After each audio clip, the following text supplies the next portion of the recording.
ሰመራ ዩኒቨርሲቲ ከፌደራል ህግና ፍትህ ኢንስቲትዩት ጋር በመተባበር ህገወጥ ፍልሰትንና የሰው ዝውውር ላይ ያተኮረ ብሔራዊ የምርመራ ሲምፖዚየም አካሄደ። አማን ዩሱፍ ዝርዝሩ እንደሚከተለው ያቀርባል። ሰመራ ዩኒቨርሲቲ ከፌደራል ህግና ፍትህ ኢንስቲትዩት ጋር በጋራ በመሆን ህገወጥ ፍልሰትና ህገወጥ የሰው ዝውውር ላይ ያተኮረ ብሔራዊ የምርምር ሲምፖዚየም በሰመራ ከተማ አካሂደዋል።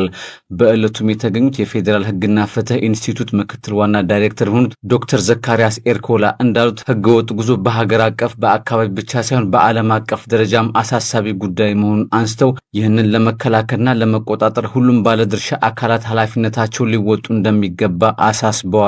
ሲምፖዚየሙ የተዘጋጀው በፌደራል ፍትህና ህግ ኢንስቲትዩት እና ከህግ ትምህርት ቤቶች ኮንሶርቲየም ከሚባለው ከሰመራ ዩኒቨርሲቲ ጋር በመሆን ነው የተዘጋጀው።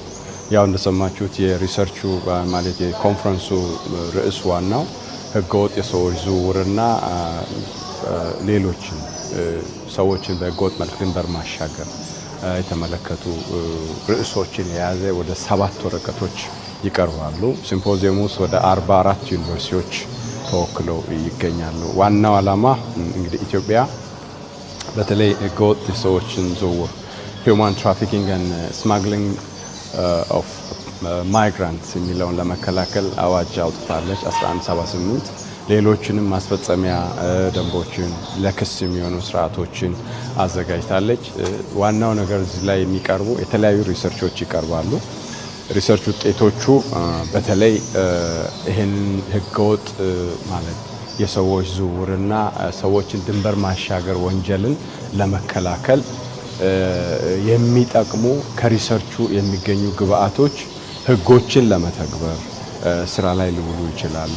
በአፈጻጸም የሚገጥሙ ችግሮች ካሉ ለመፍታት ሊያገለግሉ የሚችሉ ከምርምርና ከጥናት ውጤቶቹ ግብአት ይገኛል ብለን እናስባለን። የሰመራ ዩኒቨርሲቲ ምርምርና ቴክኖሎጂ ሽግግር ምክትል ፕሬዝዳንት ተወካይና ዩኒቨርሲቲ መምህር የሆኑት አቶ አሊ ዘይኑ በበኩላቸው እንደ ሀገር እየገጠሙ ያሉ ህገወጥ የሰው ዝውውርን ለመከላከል የሚያስችል የምርምር ግብአት ለማዘጋጀት ዓላማው ያደረገ ሲምፖዚየም መሆኑን ተናግረዋል።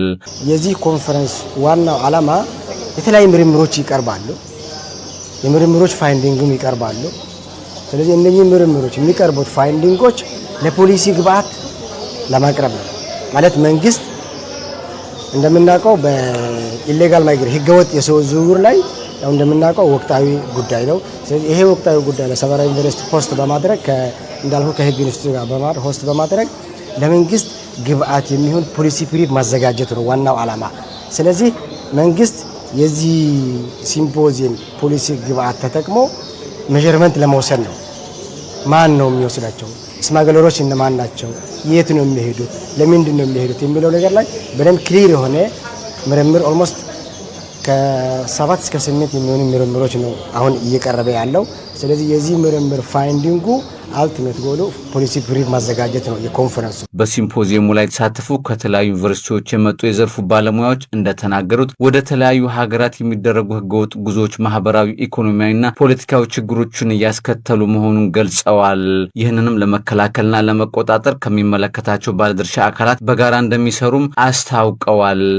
በዛሬው ዕለት የሰመራ ዩኒቨርሲቲ የህግ ትምህርት ቤት ከፌደራል ፍትህና የህግ ኢንስቲትዩት ጋር በመተባበር የመደበኛ ፍልሰት የፖሊሲው የኢኮኖሚ ማህበራዊ ጫና እንዲሁም ምን መደረግ እንዳለበት በተለይ የህጉን እንዲሁም የፖሊሲ ፍሬምወርክና እነዚህ ለኢመደበኛ ፍልሰቶች ገፊ ምክንያቶች ምንድናቸው፣ እንደ ሀገራችን ባሉ ተጨባጭ ሁኔታዎች እነማን ናቸው እየተሰደዱ ያሉት በምን ምክንያት ወይንም በቋንቋ ፑል እና ፑሽ ፋክተርስ የምንለውና በተለይ ይሄ የጥናት ሲምፖዚየሙ ወይም የምርምር ሲምፖዚየሙ ምን የህግ ፍሬምወርክ ይዞ ሊከተል ይገባል፣ ምን ተጽዕኖ ሊያመጣ ይገባል በሚለው ላይ እነዚህ ተጋላጭ አካባቢ የትኞቹ ናቸው፣ ምን ምክንያቶች አሉ፣ እንዲሁም ምን መደረግ አለበት በሚል መፍትሄ ያዘል ወይንም የፖሊሲ ፍሬምወርክ ወይም ሊጋል ፍሬምወርኩ ምንድነው፣ ምንስ ኢንተርቪን መደረግ አለበት፣ ከማን ምን ይጠበቃል በሚል ርዕሰ ጉዳይ ላይ የተዘጋጀ የምርምር ኮንፈረንስ። በዋናነት የዛሬ ሲምፖዚየም ትኩረት አድርጎ የሚነሳበት አንዱ ዓላማ አንድ በዋናነት ኮንትሪቢዩት የሚያደርገው ለፖሊሲ ፍሬምወርክ አጠቃላይ በአገር አቀፍም ደረጃም ሆነ በአህጉር አቀፍም እና በዓለም አቀፍም ደረጃም ለሚወጡ ህጎች ጥናቶቹን በዛውም ልክ ደግሞ የራሳቸውን ኮንትሪቢዩት የሚያደርጉበት አጋጣሚ ይፈጠራል ማለት ነው። ሁለት ደግሞ ይህን ደግሞ ሲምፖዚየም በዋናነት ክሮስ ቼክ በምናደርግበት ሰዓት አንዱ እንደ ሀገር ደግሞ የራሳችንን አንዱ ችግር የሆነው ህገወጥም የሰዎች ዝውውርም ሆነም ፍልሰትም እንደ አንድ ትልቅ ነገር አድርገን ምናይበት አጋጣሚ አለ። ግን ወደ ታች ወርደን ክሮስ ቼክ በምናደርግበት ሰዓት አንዳንድ ክፍተቶች አሉ። ስለዚህ ይህም ደግሞ አጠቃላይ ላሉትን የመንግስት አካላቶችም ሆነም ሌሎችም ኤንጂኦዎች በዚህም ዙሪያም ለሚሰሩት በተለይ ደግሞ ለአካዳሚክ ተቋማት ወይ አካዳሚክ ኢንስቲትዩሽን ብለን የምንጠራቸው የራሳቸውን ግብዓት የሚያሳርግ ይሆናል። ከዛም በዘለለ ደግሞ አጠቃላይ ደግሞ ግንዛቤ ደግሞ የሚፈጥርበት አጋጣሚ ይፈጠራል የሚል አቋም ነው ያለኝ። ዘንድሮ እየተካሄደ ያለው በሰመራ ዩኒቨርሲቲና በፌዴራል ህግና ፍትህ ጥናት ኢንስቲትዩት አዘጋጅነት እየተካሄደ የሚገኘው ሲምፖዚየም እንግዲህ በዋናነት ህገወጥ የሰዎች ዝውውር፣ ስደተኞች፣ እነዚህ አካባቢ ያሉ ኮንሰርኖችን አድሬስ እያደረገ የሚገኝ ሲምፖዚየም ነው። በመሰረታዊነት የዚህ ዓላማ አንዳንዴ በጣም ወጣ ያሉ ትኩረት የሚሹ ሀገራዊ ጉዳዮች ላይ ትኩረት በማድረግ ማህበረሰቡ አጠቃላይ አካዳሚያው በደንብ እንዲረዳው ማድረግ የችግሩ አሳሳቢነት፣ ምክንያቶቹ፣ ኮንሲኩዌንሱ ምን አይነት መፍትሄ ያስፈልገዋል፣ እነማን ምን ይመለከታቸዋል፣ መንግስታዊ ያልሆኑ ተቋማት የሚኖራቸው ሚናን ታርጌት ባደረገ መልኩ አድሬስ የሚያደርግ ነውና በዋናነት አካዳሚክስ ውስጥ ያለው ማህበረሰብ አካዳሚያዊ ስራው እንዲሰራ፣ መንግስትም ደግሞ እንደ መንግስት ድርሻውን እንዲወስድ፣ ሌሎችም ተጓዳኝ የሆኑ ስቴክሆልደሮች ጉዳዩን ጉዳይ አድርገው እንዲይዙት በማድረግ ረገድ በተለይ ይሄ ግንዛቤ ለመፍጠር ትኩረት እንዲሰጠው ለማድረግ ትልቅ ፋይዳ ያለው ሆኖ አግኝቼዋለሁ።